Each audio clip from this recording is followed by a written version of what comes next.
বাবা, এই যে আমি মাঠে শুয়ে আছি বাবা, আমার বিছনে পর্যন্ত নেই বাবা, আমি রাস্তার ধারে পড়ে আছি বাবা।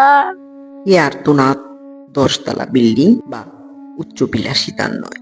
এ আর্তনাদ শুধু বেঁচে থাকার।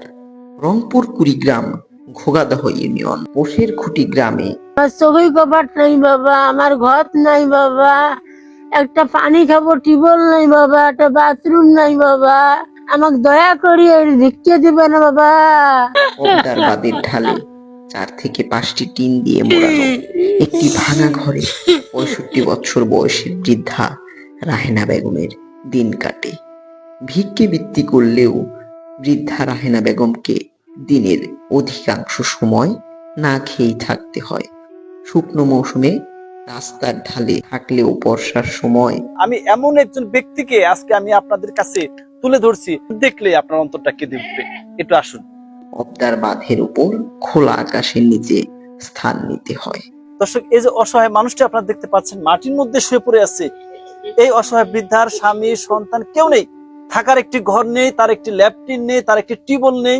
আপনারা দেখতে পাচ্ছেন একটি ভাঙা ঘরে 4-5টা টিন দিয়ে একটি ছাপড়া তৈরি করে সেখানে এই অসহায় মানুষটি পড়ে আছে। দর্শক, আমরা যদি একটি মানুষ এই অসহায় মানুষটির পাশে না দাঁড়াই, তাহলে আমাদের মানবতাটা কোথায় গিয়ে দাঁড়াবে? হয়তো আপনার একটু সহযোগিতা করলে এই অসহায় মানুষটি বাকি জীবনটুকু একটু বেঁচে যাবে। সেই ক্ষেত্রে সকলে অসহায় মানুষটির পাশে দাঁড়াবেন।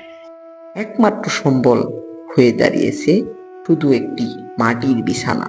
একমাত্র সন্তান গত 12 বছর পূর্বে তিনিও কাজের উদ্দেশ্যে ঢাকা শহরে চলে যান।